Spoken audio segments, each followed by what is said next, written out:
Hello and welcome to the Bitlemmas podcast with the Bitlemmas group. I'm here. I'm Watson with Drew and B Sovereign. We're going to be reviewing Mastering the Lightning Network by Andreas Antonopoulos. The real story about this book is Lightning is not a new coin and it's not a new chain. It's a contract system that uses real Bitcoin with Bitcoin itself as the court when there's a dispute.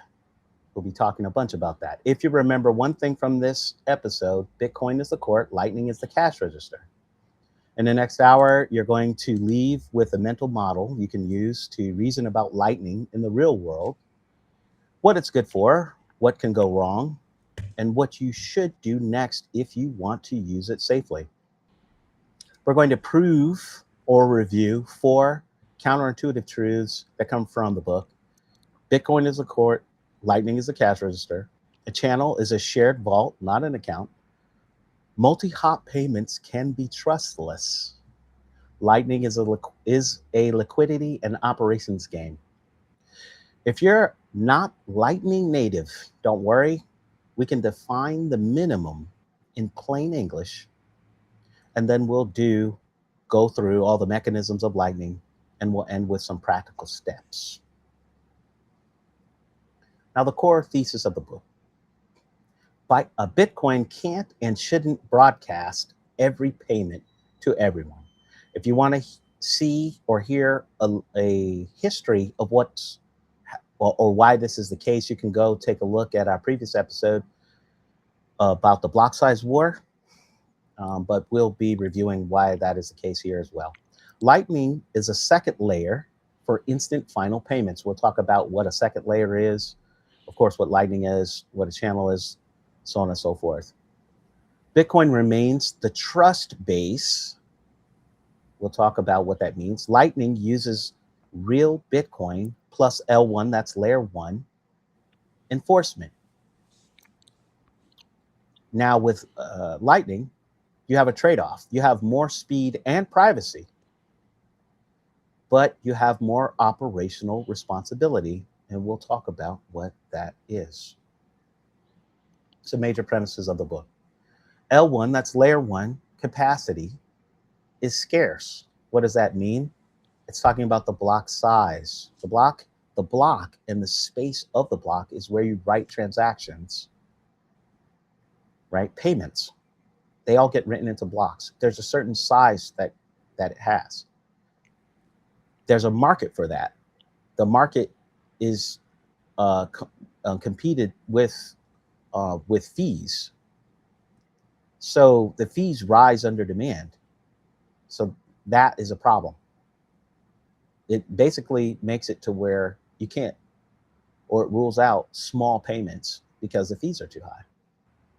So that's the problem of regular layer 1 Bitcoin. Bigger blocks, which was the solution from the block size war that the big blockers wanted. This is from 2015 to 2017. That would raise node costs. That would mean if the node costs raised, that would mean there would be fewer validators. If there's fewer validators, that would mean that there's more centralization. And that created a problem for the network of Bitcoin. Now, the solution was off-chain scaling. Off-chain scaling is how you scale payments without losing self-custody. What is self-custody? Self-custody is like you have physical dollars in your wallet, literally, and you have the self-custody of that, and you hand that over to someone else to pay for some items. You having money in a bank, that is a third-party custodian. That's not self-custody. One of the benefits of Bitcoin is you can use it in a self-custody manner. You don't want to lose that with your solution for scaling up Bitcoin. Lightning is a solution for scaling and doing small, fast payments and cheap payments. How does it do it? Lightning shifts most payments off-chain. We'll talk about what that means. How does it do that? It opens and closes channels on chain. We'll talk about what all that means. But it moves but it moves value, transfers money off chain. So you don't have all of these fees and everything that would happen on chain. We'll talk about all of that. Yep. I would say that, this is the rules without rulers principle in action. The reason level 1 capacity is scarce is to keep validation cheap. So anyone can run a node and be their own bank.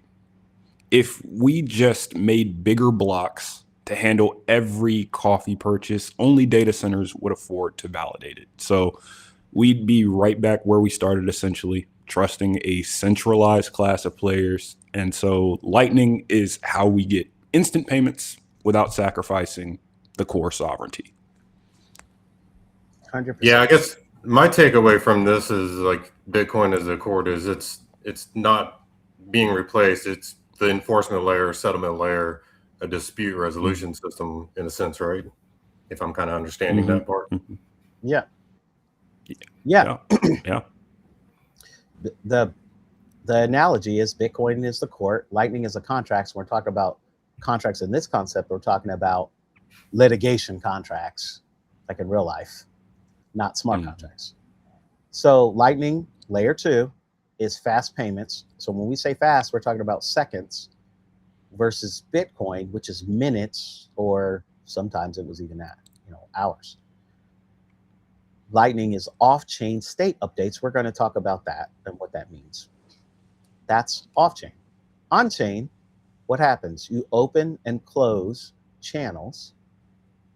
We'll talk about what that means. And you also do disputes. If anything happens, you dispute on-chain. So Lightning serves as the settlement and arbitration, which enforces the last state. What the last state? The last state of the channel. And we'll talk about what that means. It's a balance, but we'll talk about what that means. Again, Bitcoin is a court. Channels are not unspent transaction outputs. What that's a UTXO, unspent transaction output, that is jargon that comes from Bitcoin if you're not familiar. You may think, you're coming from Bitcoin, you may think that it's that, but it's not. What it is we'll talk about this repeatedly, but you lock up a certain amount of money between two people. And then that's anchored on Bitcoin, that contract. Now, that's opening a channel. While the channel is open, most of the updates, so these are these payments, they happen off-chain. If there's a dispute, Bitcoin enforces the last valid state. We're going to talk about that, what it means to enforce the last valid state, what a state is, what a valid state is. So Bitcoin is arbitration and final settlement. Remember, final settlement is in real life, if you have 5 literal physical dollars in your hand and you give it to another person, that person walks out the room, it's gone. You need to go hunt that person down to get the money. That's final settlement. Lightning is high velocity payments. Bitcoin is final settlement. Right? The implication here is final settlement is slow. It's actually also slow in the current payment, prominent payment network, which is Swift. When you send money, if you send a wire behind the scenes, you're using Swift or FedWire. That can take a day. You may be familiar with that. That's final settlement. If you send something overseas, it's gone. You're not getting it back. And it can also be a little costly too. Yes, and it's costly. And slow. Lightning is high velocity payments. It's like Visa. That's how you should think about that. Yep. So to reiterate, Bitcoin is like the Supreme Court. It's slow, it's expensive, and you only go there for pretty much the final binding decisions. Lightning is the contract that you sign for daily business. It's fast, efficient, and works because you both know the Supreme Court is there to enforce it if someone cheats. So this is the separation and essentially what makes the whole system work.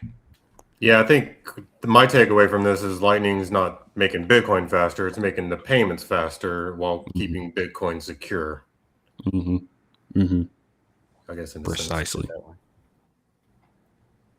All right. So now we like to go over the counterintuitive truths that are within these different books. Here's 4 that we picked out. Again, Bitcoin is the court, Lightning is the cash register. A channel is a shared vault, not an account. We'll talk about what that means when we get to it. Multi-hop can be trustless. So that can be counterintuitive, because if you were to hand money, if there's 5 people in between you and a recipient, and you hand some money and it goes down that chain of people, you may not see that money at the other end, and you don't know what happened to it.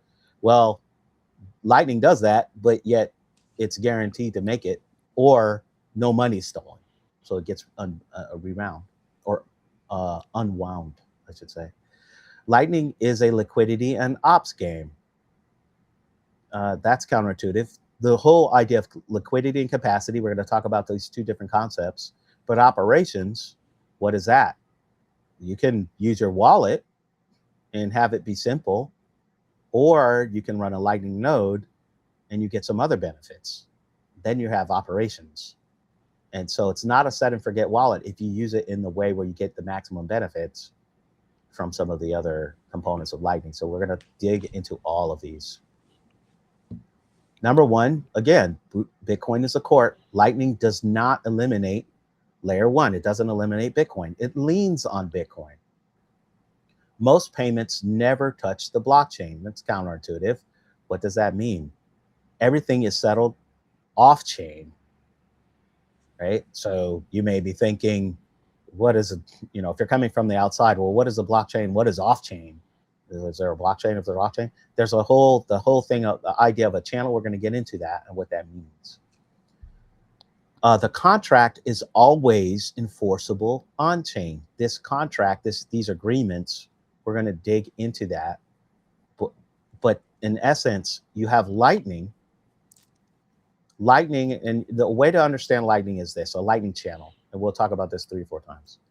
But a Lightning channel is an agreement it's an on-chain agreement between 2 people who lock up some funds, let's say $1,000. And then they update a balance between themselves off-chain. And then they settle again on-chain later. That's what a channel is. And that's the workhorse of the Lightning. So completed Lightning payments are final. There's no chargebacks. What does that mean? A chargeback is when you have a credit card and you go ahead and you buy some pants or what have you, and you walk out the store, you go home and you say, you know what, they ripped me off, and you dispute the payment, or they charge you extra or what have you. You bought 1 pair of pants and there was 2, and you say, wait a minute, I'm going to dispute this. Up to months later, you can dispute a Visa transaction, and that charge can be reversed. You can't do that with Lightning. It's done. If you bought something and you left, it's done. That's final. So implications of that, merchants love that because they don't get things reversed. But you have the properties of final, basically the properties of final settlement, but we just call it final payment in Lightning.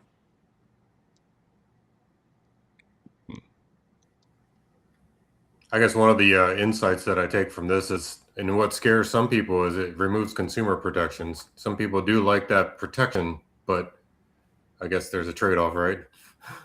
Yeah. Yes.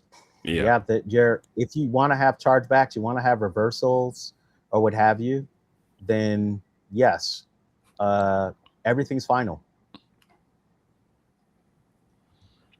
Yeah. That was one of the concerns that I have had when talking to people about Bitcoin in general, is like they have fear that there's no recourse, because I mean, how do you fend off someone who's a bad actor, right? You've sent money and you didn't receive your product or your service, or it wasn't to your liking, and it's like it's essentially a done deal. It's gone. Yep. Nothing you can do. No one's gonna come save you. That's right. That is Mhm. It's the same problem you have with physical money. So you should treat Yeah. it like physical money. Some of the other properties Yeah. that are scary is, Yeah. and we'll get into this, but it's a hot wallet. So that means that someone gets on your machine, someone gets on your phone. It's like the money is right there. They can drain it. So you shouldn't have the amount of money that you would Mhm. feel comfortable walking Mhm. around with in real life. That's what you should have locked up in your Lightning wallet. So you shouldn't be walking. Well, if you're not comfortable with walking around with $100,000 in your pocket, then you shouldn't have it in your wallet. Yeah. Yeah. Yeah. Yeah. Think of your hot wallet as if you wouldn't walk through a sketch neighborhood with that amount of money in your pockets, you know, I probably wouldn't put it in a hot wallet, right? Yep. All right. So this is kind of the magic of Lightning and how it works and how it incentivizes honest actors and punishes cheating. Time and penalties. So we're going to talk about what a channel is repeatedly, but I'm going to really dig into a higher level version of that here so that you can kind of understand the whole idea of what a channel is and the some of the obvious counterintuitive things that may come to mind when you say that would not work. So now the latest state. What is a channel? Again, a channel is an agreement between two parties to lock a certain amount of money on chain, so on Bitcoin. So let's say you lock $1,000 up between two parties. Neither party can spend that money without the other party's agreement or signing off. Now that money's locked. Now off chain, you have a balance. So let's say one person has $500, the other person has another 500. Remember, you locked up 1,000, right? So that's the capacity. You have $1,000 of capacity. You have $500 on each side. Person A has 500. Person B has 500. Now, that's the state. That's the state of the channel. Is person A has 500. Person B has 500. Now, person A sends $100 over to person B. They both sign that. That's called a commitment transaction. They both sign the balance. So now you have $400 in person A, $600 in person B. That is the latest state of the channel state. Now, the person B says, let me go ahead and send $100 back to person A. Now, and they sign it, and both sides sign it. So now the latest state is $500, $500. That is the latest balance inside of the channel. All of this is happening off chain and privately, by the way. But that's the latest.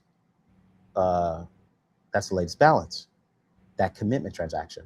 So now you have two transactions that happened. You had one where you had the initial 500, 500. And then you had the first transaction where there's a transfer. You have 600 and 400. Person B had 600. Person A had 400. Then it went to the latest, which is 500, 500 again. Now, what is cheating?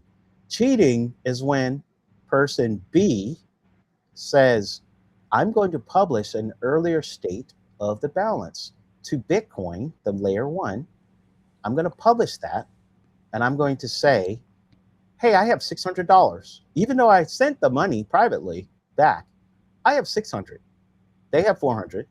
Go ahead and give me the 600 in Bitcoin and I'll be on my way. That's closing the channel.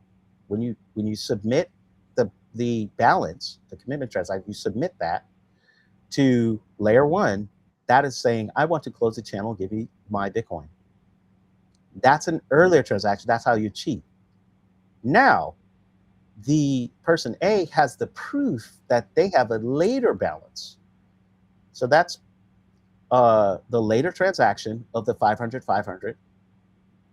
And they have a certain amount of time that they can, as an honest actor, say, hey, wait a minute, they were cheating. Here's the latest one. And I can prove that this is the latest one. within a certain amount of time. Now, person B, who tried to cheat, they get penalized. They don't get the 600.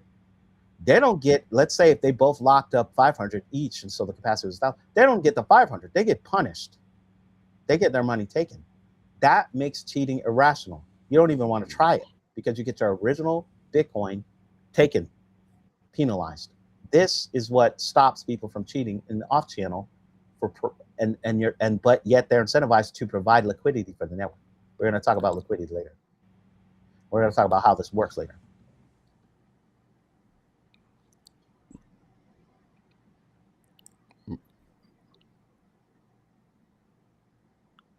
Let's review some of that. So each update, again, update of the balance in the channel, creates a new signed commitment state. So it's saying that, hey, there's $1,000 locked up in capacity. We have a commitment state of 500. I sent you 100 from person A to person B. Now the new commitment state is 600, 400. The old states are dangerous to broadcast. You don't want to do it because you're going to lose the money that you locked up in Bitcoin originally if you try to broadcast old state. The time locks, we'll talk about what that is, but the time locks give the honest party a window to respond to the dishonest party if they try to cheat. The net effect is cheating becomes irrational if you can monitor. That's the caveat. There's ways to do that. You can set up, if you're off chain, comes into if you're offline, this goes into the operation side. So if you have just a wallet, then you're not running a node or whatever, you don't have a problem. But you're relying on someone else to handle all of the operations for you, and you're not doing, basically, you are using a third-party custodian. If you run your own Lightning wallet, your Lightning node, then now the operations are on you. If you're offline, that node's offline, someone can cheat. You can use what's called a watchtower to try to mitigate that problem, which stays online.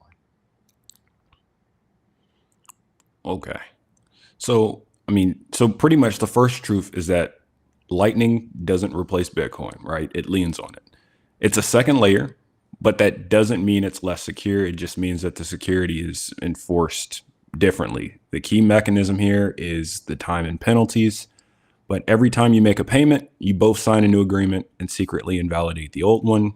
If the counterparty tries to cheat by broadcasting an old agreement, the penalty clause lets you take all of their funds. It's a game theoretic trap. So cheating is not only wrong and unethical, it's financial suicide. Basically, this is it. Yeah. Lovely. Right. So truth number 2, a channel is a shared vault.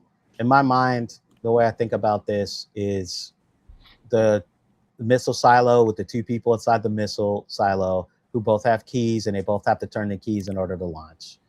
So a shared vault is you lock up certain money, a certain amount of money. You could say $1,000, and neither person can spend that money that's locked up on chain, right? There's on chain and off chain.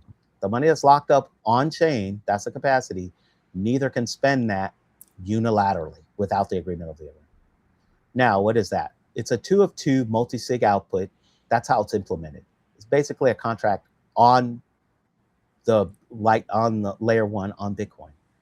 You come together and you decide, like I said before, 2 people come together and decide to lock up a certain amount of money, and that's what opens up a Lightning channel so that they can update balances off-chain and then later settle on-chain.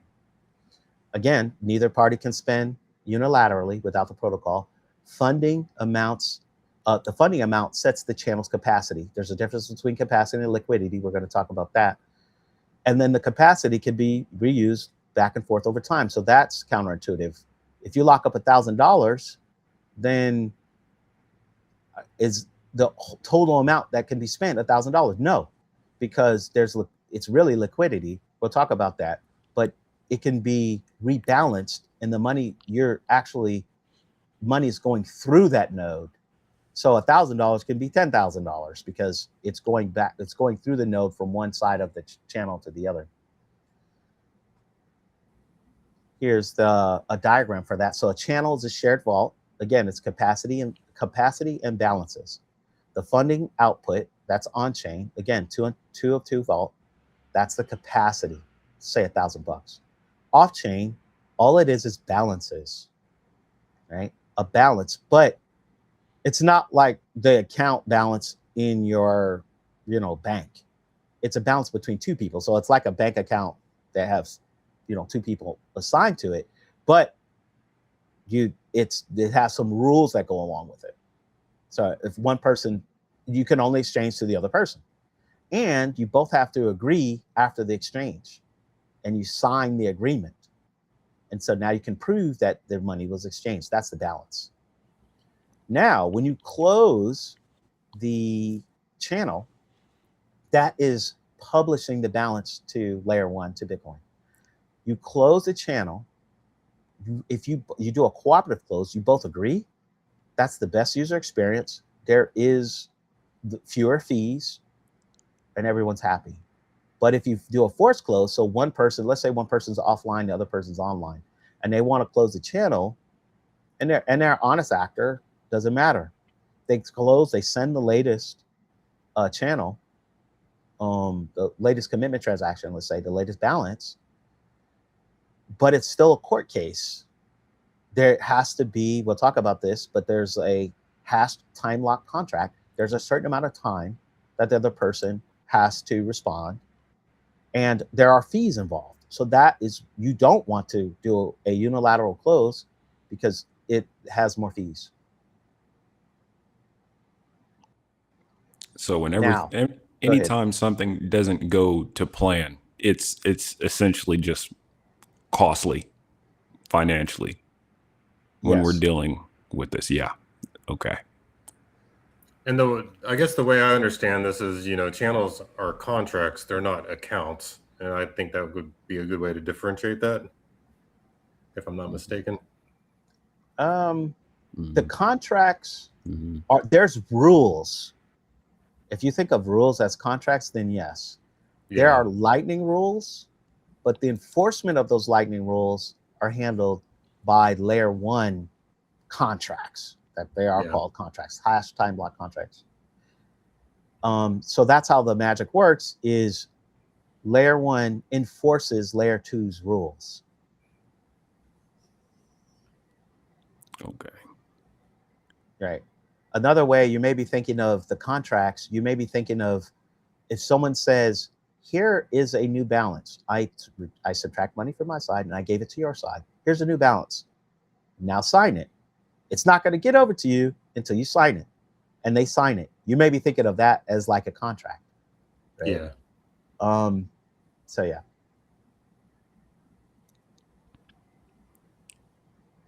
Off-chain ledger updates. Go ahead. Yeah, so it's pretty much like signing. So okay, we're imagining a channel. I mean, it's a shared vault essentially, right? And the contracts are between you and the other person about what's going on in that shared vault, and then it settles up on chain later one, right? Yes, except for the usage of the word contract on the Lightning, they kind of don't say that. They call it a commitment transaction.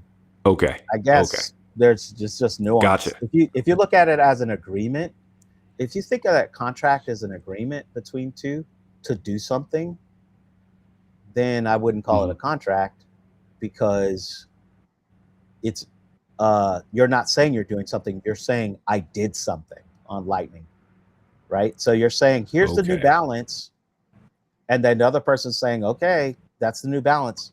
Then it's an agreement that you can prove that you both agreed at one point in time. So I mean, it's nuance. You can call it contract or not, or what have you. But the nomenclature for the on-chain is, they do use the term contract. And there's penalties and all this other stuff. There's no penalties on the layer 2. The layer 1 handles the penalties. So in that way, like if you think of a contract, you think of, in real life, you think of a contract, the contract itself is paper. It doesn't do anything to you. And but there's an enforcement is when you go to court, right? So you have there's a signing of it and all this other stuff. And so I guess there's the nuance there. And then, but you can prove it's like all this evidence is not the actual contract. There's like the evidence, like your signature on the contract isn't the contract. Your signature in Lightning, you're signing a balance, right? Mm-hmm. That it would be like the signature on the contract, let's say, something like that. That's how I'm thinking of it.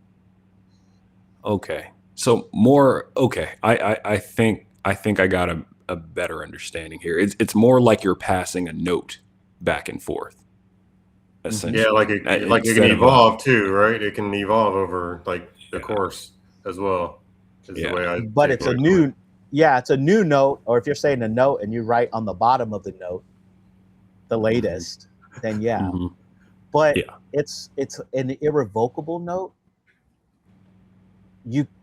It is if you both sign it, it's cryptographically certain. That's the game there. Because when you sign it, now the person can prove you signed it. Whereas even you're signing a signature, that's weak. It's still evidence in a court of law. In real life, if you sign a contract, and they could do handwriting, analysis and all that stuff like that. But the cryptography is stronger, a lot stronger than that. So it's interesting to think about it with this, with these analogies, though. Yeah, it's definitely a mental shift for me, like because the terms they use, contracts, accounts, and stuff like that. Yeah. So off-chain ledger updates, payments are new commitments. Like we said, they're not UTXOs. For those who are familiar with Bitcoin, they're not unspayed transactions. The new commitments, we just finished talking about that. These are little signed balances between the two sides. Each side holds a transaction. It can publish to claim its balance. Again, here is the latest state, and you could lie about it and do a previous state if it's advantageous to you. If it's not advantageous to you, I think you're still in trouble. New states revoke old ones, so you can prove that. And the mutual close is the simplest. Forced close is the court case. Now, here's a time when we could use to contemplate why you would even use Lightning. So, thinking about Bitcoin, people always have the use case: will we ever be able to use Bitcoin to buy coffee? Well, now you can. You can do it for tipping. A lot of musicians, if you talk to them, they really hate Spotify.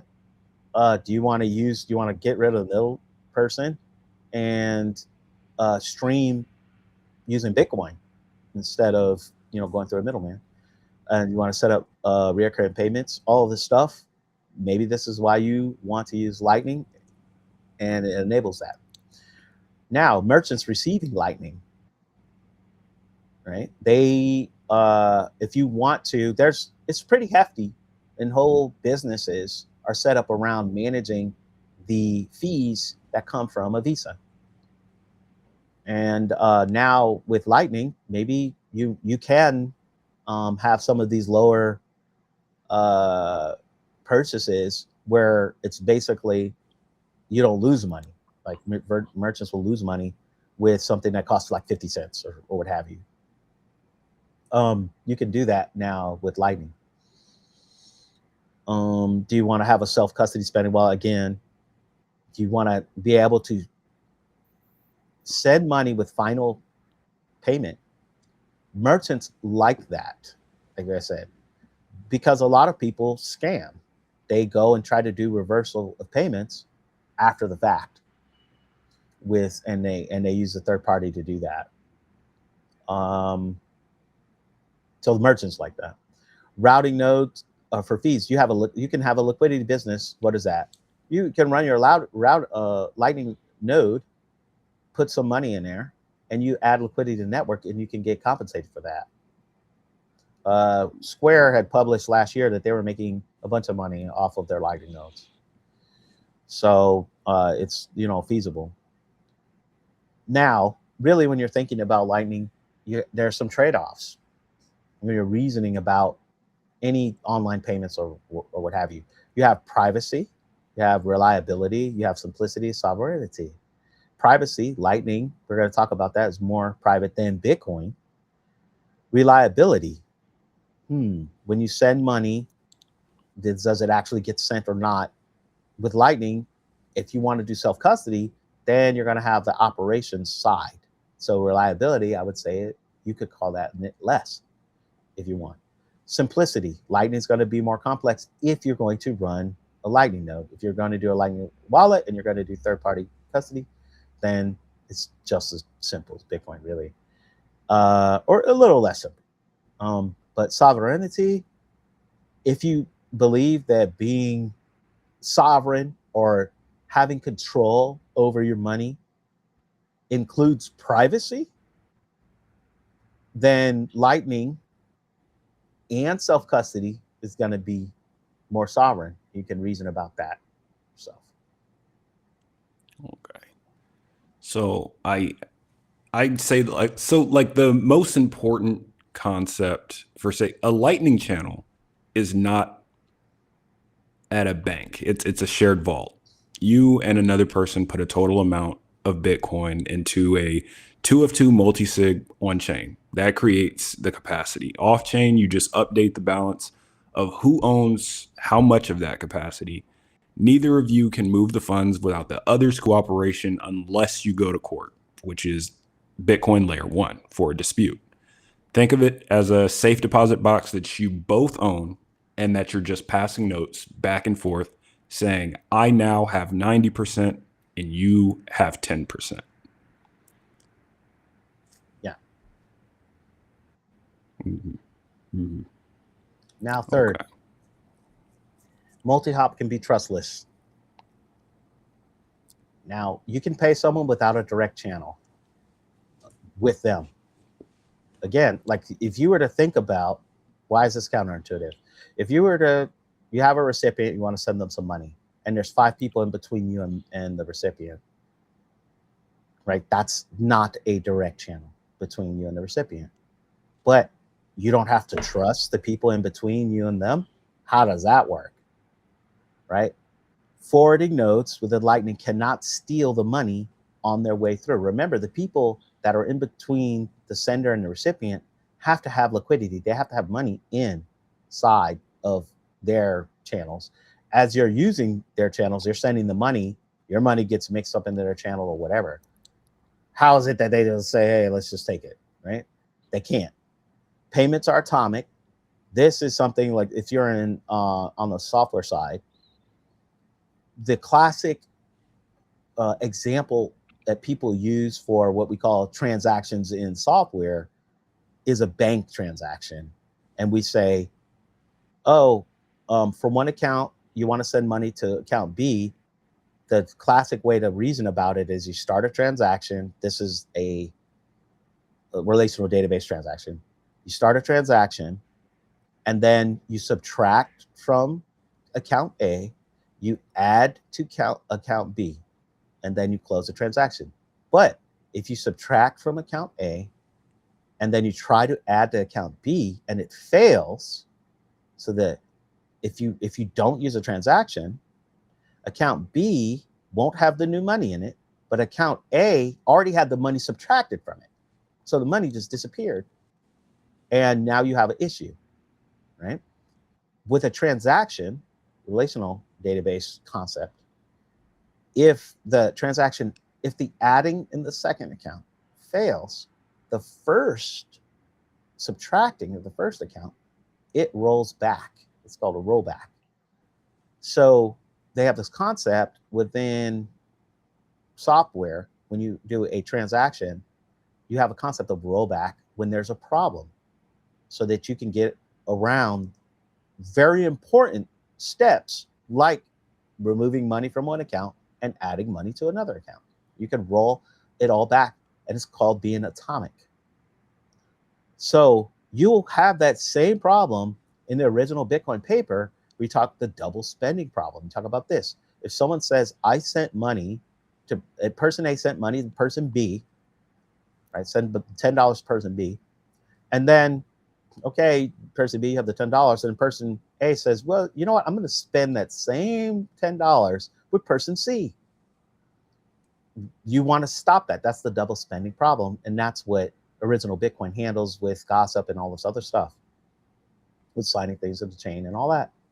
So you want it to be atomic in Lightning so you can stop this. It is atomic. And it's atomic even with these multi-hops. That's the point. Now, HTLCs, we've talked about this, but the hashed time lock contracts, that is the enforcement mechanism. What is that? It is a contract on the chain on layer 1 that has a certain amount of time on it that a honest actor can respond. If they don't respond, then some type of something happens, right? So the money gets transferred, released, or what have you. That's the mechanism that allows for the Lightning channels to be opened and litigated on chain. And it also helps with the multi-hop, we're going to see in this screen here. So the hash time lock contracts, multi-hop, trustless payment. What does this mean? So the recipient here is all the way on the right and on the top. That's Carol. They want the money. The Alice is the one sending the money. So in Lightning, there's different ways to do this, but Carol sends an invoice to Alice. They pick a secret, and then they encrypt the secret. They hash the secret, and they send it to Alice. Alice sends, and Alice sends money, right, in the invoice, and it says, give me $100. Alice sends the money, and it goes through Bob, right, who has the liquidity to send it, and then it goes to Carol. Carol cannot get the money until they release the secret. So it's called the payment hash. They release the secret. It goes back to Bob and back to Alice, right? So Bob, if Bob had some fees, they can release the fees. But they had to lock up liquidity in order to send the money. So that's how that works, and we're going to talk about it again on the next slide. If the hash isn't revealed, then there's a refund. So Bob, whatever liquidity they lend, they get refunded, and Alice, gets refunded or whatever. So again, hash time like concepts, hash plus time. The recipient chooses a secret, R, and then they hash it. So now it's H, right? Each hop locks funds to H with a deadline. So this is the hash time lock contract. The recipient reveals R to claim, right? So that's Carol. And then that revelation, that's the revealing of the secret, unwinds backwards, back through the chain. If it fails, then the time locks expire, and everyone's funds that were locked up, it refunds everything backwards. Now, for the privacy part, onion routing and why they don't have to trust. You have on the left side here, you got layer 1, layer 2, layer 3. That's not layer 1 Bitcoin, layer 2, Lightning. This is the hops. So you have 2 hops in the middle, but there's 4 nodes. Sender wants to send money to the receiver. How does it happen privately? The hops, or the people in between, all they know is the sender and the immediate receiver. They don't know the end nodes. They don't know the full route. And it's encrypted.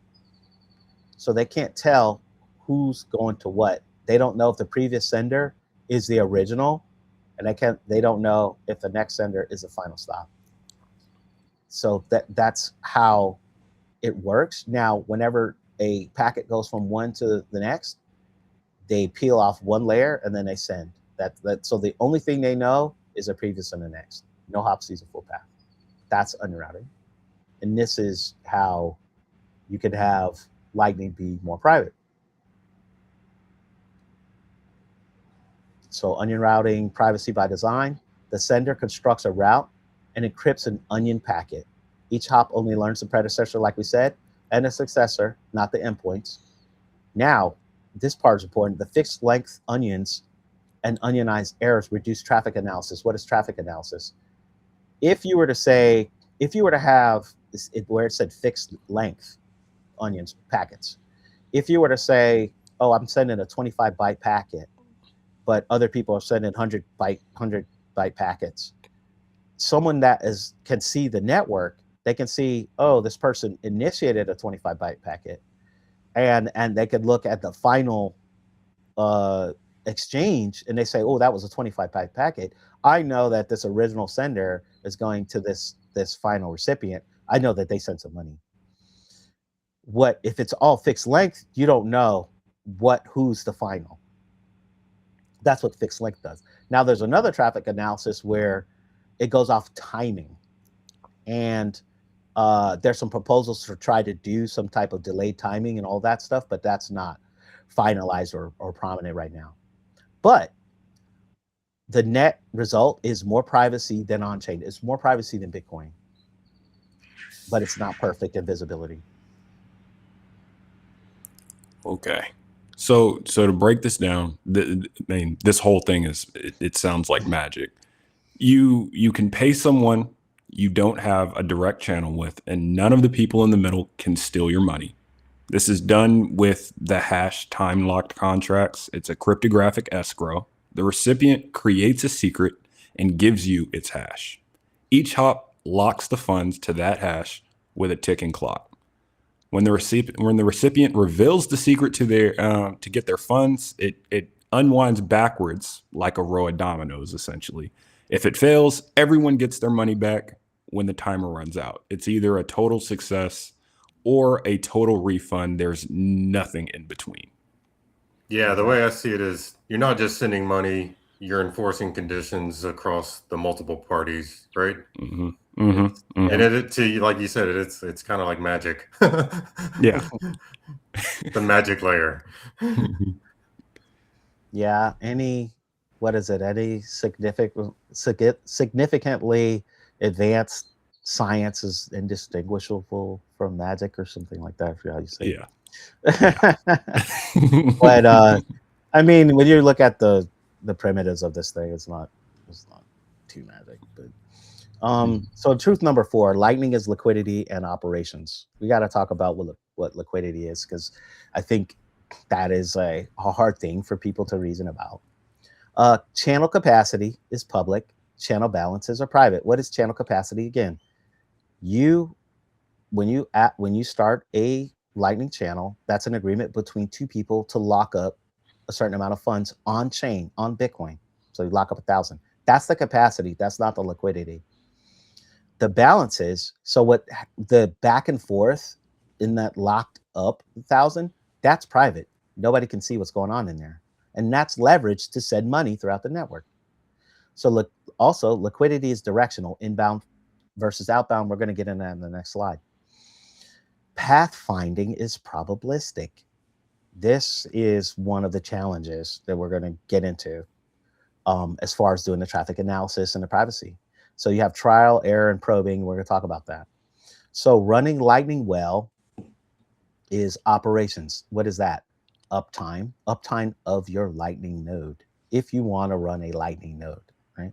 Uptime, backups. If you don't back up your Lightning node, you run into problems. We'll talk about that. Security, again, you got to treat it like a hot wallet.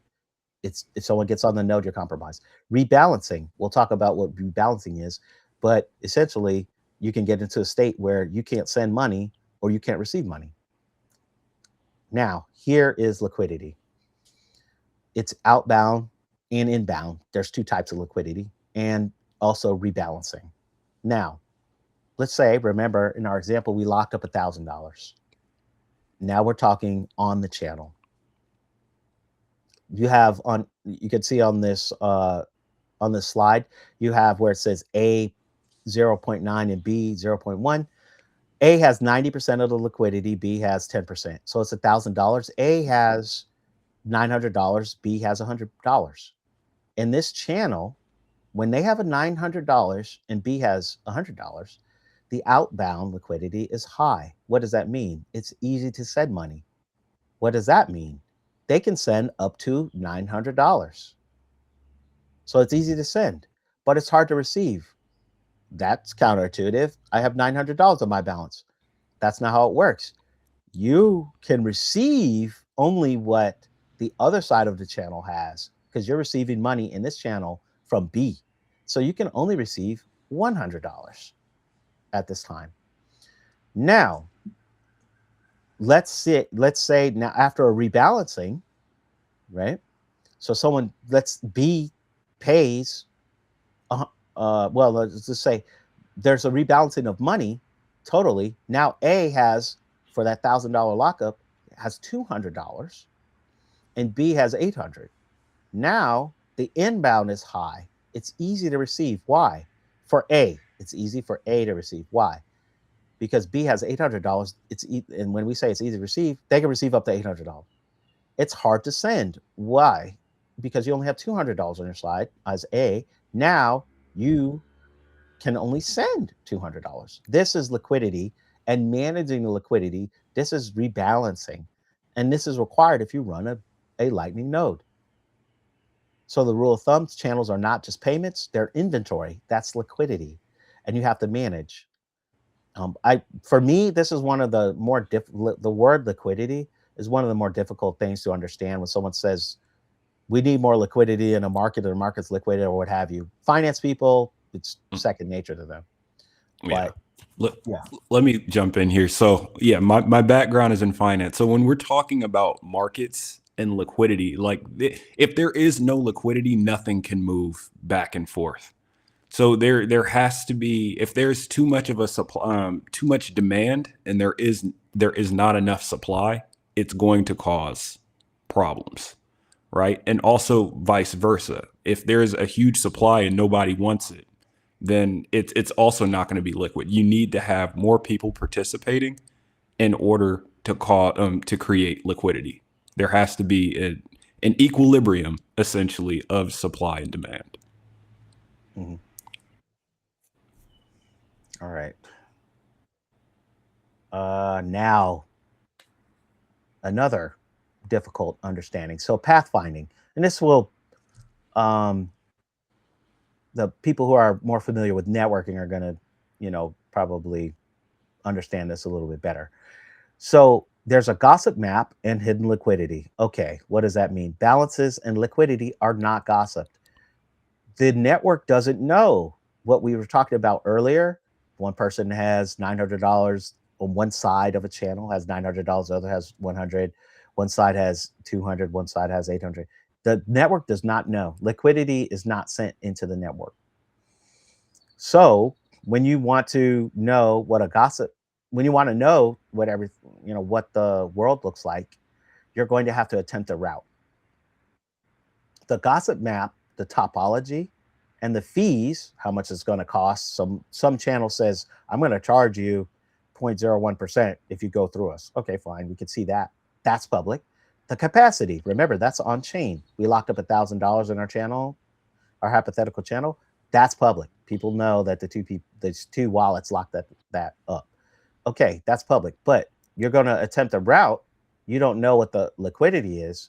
Now you have to probe and retry or split with what's called a multipath payment. So what does that mean? When you go and you send some money through, you want to send $200 out. You're not going to be able to tell if a route can handle or a certain node can handle the $200. It's going to reject the money, and then you'll know, okay, that rejects 200. Now let's not use that one. Let's use another one. So you have to send out these probes and you have to retry. That's normal. You can also split your payments into smaller payments, and it's more likely going to be accepted by the different nodes. So that whole rigmarole, doing all that allows for traffic analysis to also see who's trying to do what. That's why this is important. Again, pathfinding is probabilistic. Gossip serves as a partial network map, going out there and networking, trying to find out what the topology is, what has good traffic, and where you can send something through, packets through, or what have you. Liquidity isn't gossip, like we said. That, again, it's private. What's going on in the channel is private. Senders can probe and they retry until a route works. The smaller payments can succeed. That's what the whole MPP thing is, if you try to do it. Best practice. Keep the channels open and rebalance. One of the things that's kind of a newbie mistake with running a Lightning node is closing the channel. Now you're going to get all the on-chain fees, so on and so forth. You really want to keep your channel open as long as you can and as long as possible. Now, we talked about rebalancing. It keeps the channels usable in both directions. You can do certain little tricks. One of them is called loop out, a submarine swap. This is a rebalancing trick. You're reducing hot wallet balance and all this. But the main thing to keep in mind when you're thinking about Lightning is, remember, it's for small and fast payments. L1 is for large payments. So if you're sending $1 million on Lightning, you might run into problems. That's what Bitcoin is for, sending large payments and final settlement.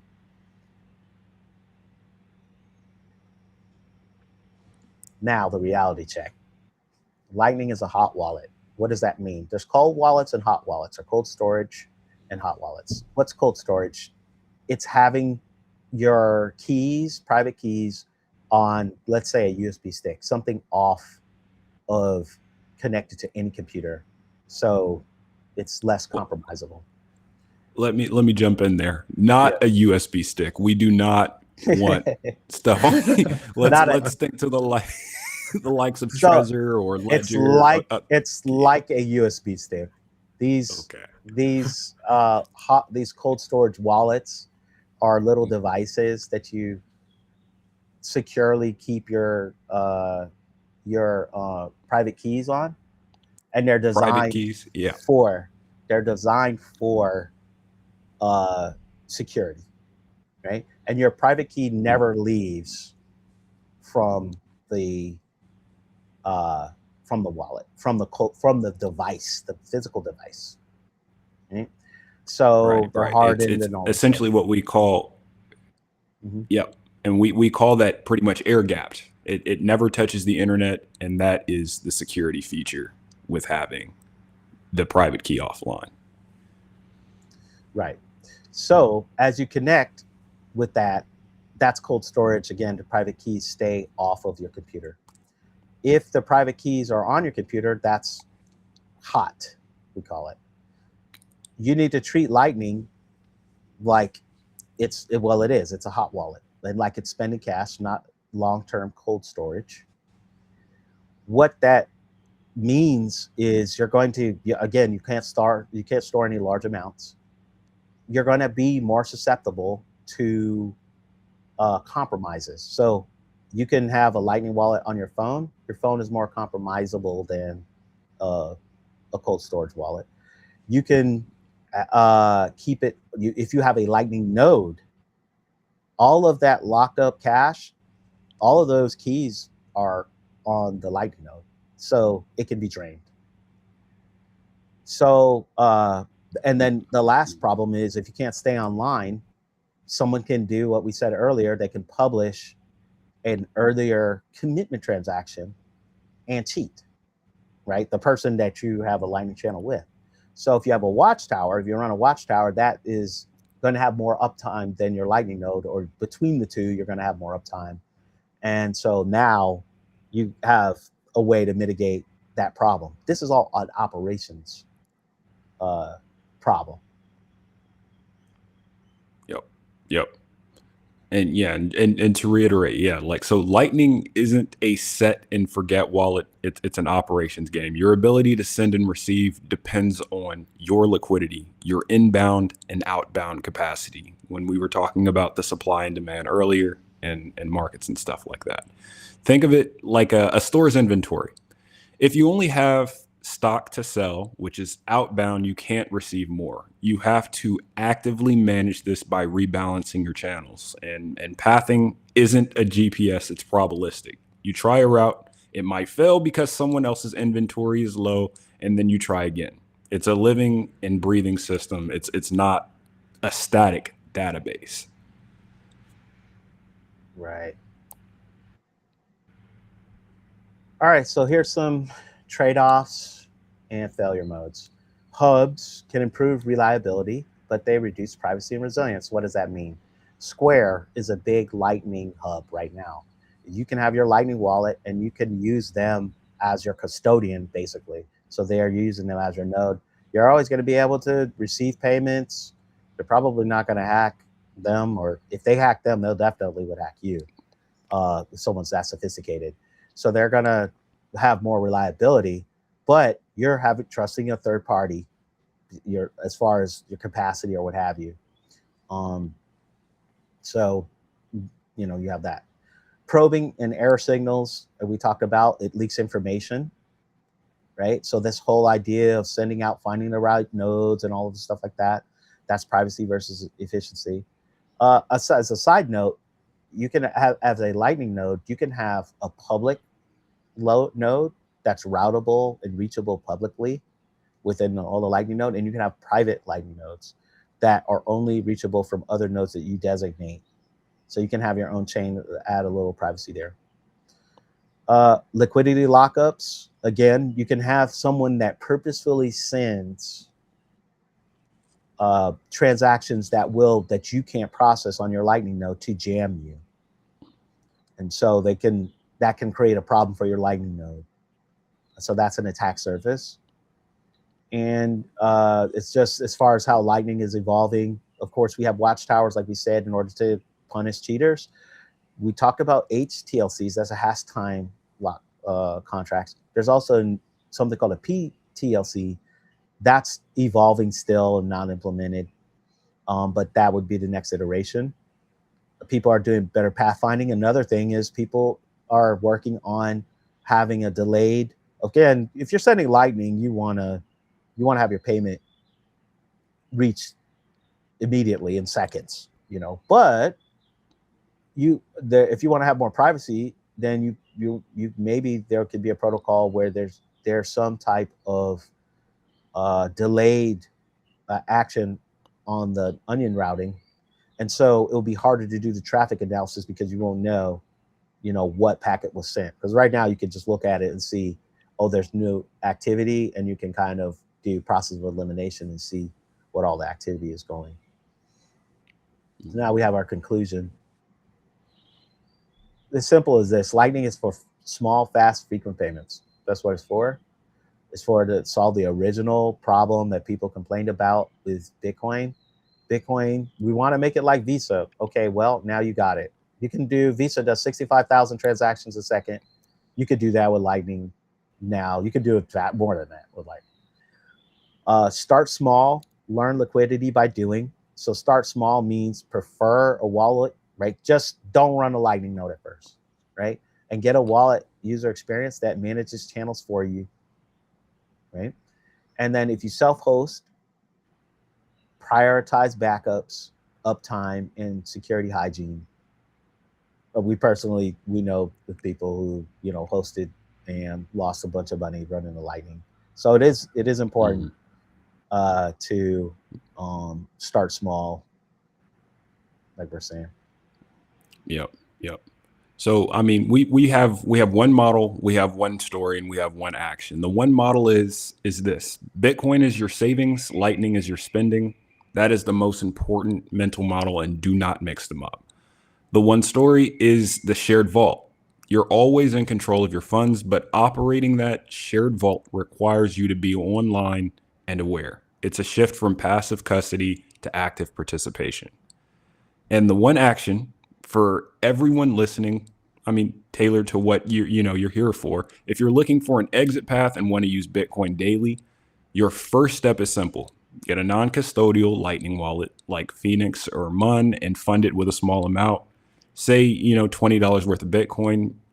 Your goal for this month is not to be a power user, but to successfully make one payment, buy something on Nostr, on a Nostr marketplace, pay for a podcast or tip a creator, learn what it feels like The goal is to build confidence, not to optimize liquidity.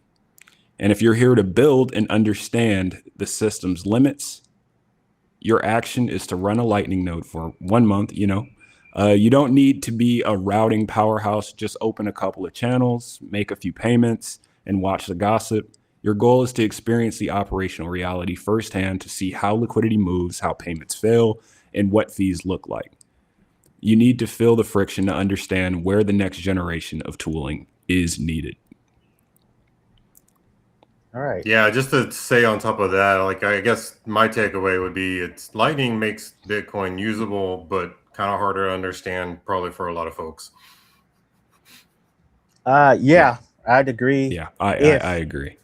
if you were to try to run a Lightning node, if Yeah. you want to do payments, Mhm. it's putting a wallet. It's the same thing. It's putting a Yeah. wallet on your phone and doing a payment. Yeah, it's more complicated than Bitcoin proper. Yeah. So discussion of some things to contemplate. Let's say, what's your first Lightning use case? What would you, if you were to use Lightning?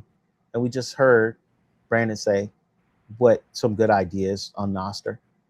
What would make you trust it more? UX proofs reliability. And what would you ever run a routing node? Why or why not? Which trade-off matters most to you? Privacy, simplicity, sovereignty, or yield? Yield being money, like if you're running a business. And that, I don't know what you all would think about any of these things. Yeah. I would say, I mean, to tag onto that last one, and more importantly, it's which trade-off are you willing to make to get it? Is it simplicity? Is it privacy or absolute sovereignty?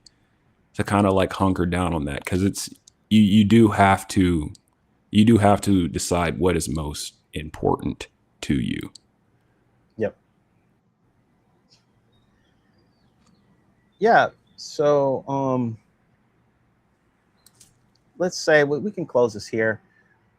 Before we go, again, if you take one thing away, it's this: Bitcoin is the court, Lightning is the cash register, and the price you pay for instant payments is liquidity management and operational responsibility.